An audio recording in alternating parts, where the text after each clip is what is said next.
আসসালামু আলাইকুম। সন্ধে ৭টা, বাংলাদেশ বেতার, খুলনা। খবর পড়ছি উৎপল শুভ্রমণ্ডল। মধ্যপ্রাচ্যে যুদ্ধের কারণে বৈশ্বিক জ্বালানি খাতে বিদ্যমান অস্থিতিশীল পরিস্থিতির প্রভাব মোকাবেলায় সরকার ব্যয় সংকোচন, অফিস সময় কমানো ও সন্ধ্যা ৬টার পর মার্কেট বন্ধের সিদ্ধান্ত গ্রহণ করেছে। গত রাতে জাতীয় সংসদ ভবনে প্রধানমন্ত্রী তারেক রহমানের সভাপতিত্বে অনুষ্ঠিত মন্ত্রিপরিষদের বৈঠকে এ সিদ্ধান্ত নেওয়া হয়।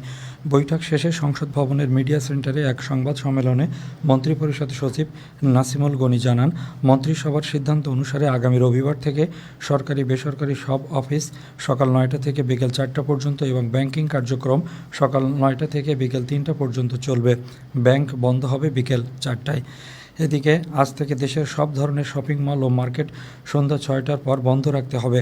তবে জরুরি সেবা যেমন কাঁচা বাজার, খাবারের দোকান ও ঔষধের দোকান এই নির্দেশনার বাইরে থাকবে। মন্ত্রিপরিষদ সচিব বলেন, শিক্ষা মন্ত্রণালয় বিভিন্ন স্তরের প্রয়োজন বিবেচনা করে আগামী রবিবার থেকে ধাপে ধাপে নির্দেশনা দিতে শুরু করবে, যাতে শিক্ষা ব্যবস্থায় নেতিবাচক প্রভাব না পড়ে। পরিবেশ, বন ও জলবায়ু পরিবর্তন বিষয়ক প্রতিমন্ত্রী ডক্টর শেখ ফরিদুল ইসলাম বলেছেন, আমি আপনাদের সন্তান। এখানকার মাটি ও মানুষের মাঝে আমার বেড়ে ওঠা। আমি আপনাদের কাছে এমপি নই, মন্ত্রী নই। আমি আপনাদের সেবক এবং সেবক হয়ে থাকতে চাই। আপনারা আমাকে সুযোগ করে দিয়েছেন। আপনাদের সাথে সুখ ও দুঃখ ভাগাভাগি করে নিয়েছি। শত প্রতিকূলতা উপেক্ষা করে আপনাদের সেবায় নিজেকে নিয়োজিত রেখেছি। তিনি আজ বাগেরহাটের রামপাল উপজেলার পেড়িখালী মডেল উচ্চ বিদ্যালয় চত্বরে বিনামূল্যে চক্ষু চিকিৎসা ক্যাম্পের উদ্বোধনী অনুষ্ঠানে প্রধান অতিথির বক্তৃতায় একথা বলেন। প্রতিমন্ত্রী বলেন, মানুষের জন্য, জীবনের জন্য আমরা সেই প্রত্যয় নিয়ে আমরা কিন্তু এই আয়োজনটা করেছি। অন্ধত্ব প্রতিরোধ করুন এই স্লোগানে। আমি মনে করি যে এই জনপদের প্রত্যেকটা মানুষ তার যৌবনের সময়, যারা বৃদ্ধ মানুষ, তাদের এই জনপদের জীবন জীবিকা বা আমাদের সমাজ সভ্যতা টিকে রাখতে তারা অনেক বড় ভূমিকা রাখছে। সুতরাং তাদের প্রতি আমাদের দায়বদ্ধতা আছে। সেই দায়বদ্ধতার জায়গা থেকে আমার কাছে মনে হয় যে না, আমাদের অবশ্যই তাদের পাশে থাকা উচিত এবং এই মানুষের অপারেশন করে তাদের যে কদিন তারা পৃথিবীতে বাঁচে সুন্দরভাবে যেন তারা দেখতে পায়, সেটার জন্য আমাদের এই প্রচেষ্টা। তিনি আরও বলেন, উপকূলীয় এলাকার সকল মানুষের জন্য সুপেয় পানি নিশ্চিত করা হবে। সকলে যাতে বৃষ্টির পানি সংরক্ষণ করে সুপেয় পানির চাহিদা মেটাতে পারে, সেজন্য প্রত্যেকের ঘরে ঘরে পানির ট্যাঙ্কি পৌঁছে দেওয়া হবে। এছাড়া সুপেয় পানির সংকট নিরসনে সব সরকারি পুকুরগুলো পুনঃখনন করা হবে। রামপাল উপজেলা বিএনপির সভাপতি সহ বিএনপির নেতাকর্মী, উপকারভোগীরা এ সময় উপস্থিত ছিলেন।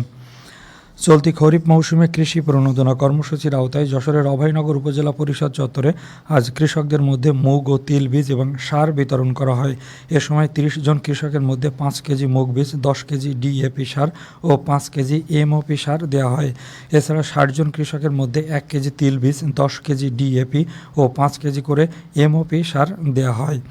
উপজেলা নির্বাহী কর্মকর্তার সভাপতিত্বে উপজেলা কৃষি কর্মকর্তা ও কৃষি সম্প্রসারণ কর্মকর্তা সহ উপকারভোগীরা এ সময় উপস্থিত ছিলেন। জাতীয় সংসদের হুইপ রকিবুল ইসলাম বকুল আজ খুলনায় জুম্মার নামাজ আদায়ে মসজিদে যাওয়ার পথে সন্দেহজনকভাবে 3টি ভ্যানে করে 6 ড্রামে জ্বালানি তেল পরিবহন করতে দেখে তাৎক্ষণিকভাবে ভ্যানগুলো থামান এবং বিষয়টি যাচাই করেন। এ সময় বৈধ কাগজপত্র প্রদর্শনে ব্যর্থ হওয়ায় জ্বালানি তেল সহ ড্রামগুলো জব্দ করা হয়। পরবর্তীতে তিনি ঘটনাস্থলে পুলিশকে খবর দেন এবং জব্দকৃত 6 ড্রাম তেল সহ ভ্যানগুলো পুলিশের কাছে হস্তান্তর করেন। এদিকে মেহেরপুরের গাংনী উপজেলার সাহেবনগর বাজারে অবৈধভাবে তেল নামানোর সময় 4500 লিটার ডিজেল সহ একটি তেলবাহী লরি জব্দ করেছে। একটি ভ্রাম্যমাণ আদালত আজ চুয়াডাঙ্গার ফুয়েল কার্ড ছাড়া তেল বিক্রি করায় একটি ফিলিং স্টেশনের নিকট থেকে 10,000 টাকা জরিমানা আদায় করেছে। জ্বালানি তেল সরবরাহ ও বিক্রয় শৃঙ্খলা বজায় রাখতে ফুয়েল কার্ড বাধ্যতামূলক করা হয়েছে। তবে নির্দেশনা অমান্য করে কার্ড ছাড়া তেল বিক্রি করায় সংশ্লিষ্ট পাম্পকে এই জরিমানা করা হয়। জেলা প্রশাসনের নির্বাহী ম্যাজিস্ট্রেট এ আদালত পরিচালনা করেন। খুলনা, বাগেরহাট ও যশোরে পৃথক দুর্ঘটনায় আজ 3 জন নিহত এবং অপর 1 জন আহত হয়েছেন। খুলনার রূপসা উপজেলার নৈহাটি ইউনিয়নের আহমেদাবাদ এলাকায় একটি যাত্রীবাহী বাস একটি মোটরসাইকেলকে ধাক্কা দিলে 1 জন নিহত এবং অপর 1 জন আহত হয়। এদিকে খুলনা মোংলা মহাসড়কের পালবাড়ি এলাকায় বাস ও মোটরসাইকেলের মুখোমুখি সংঘর্ষে 1 জন নিহত হয়। এছাড়া যশোরের মনিরামপুরে তুলা পাড়তে গিয়ে গাছ থেকে পড়ে অপর 1 জনের মৃত্যু হয়। সবশেষে আবহাওয়া। আজ রাত 1টা পর্যন্ত পূর্বাভাসে বলা হয়েছে অভ্যন্তরীণ নদীবন্দরগুলোর জন্য কোনো সতর্কবাণী নেই এবং কোনো সংকেত দেখাতে হবে না। খবর শেষ হলো। আমাদের পরবর্তী খবর প্রচারিত হবে আগামীকাল সকাল 8টা 10 মিনিটে বাংলায়।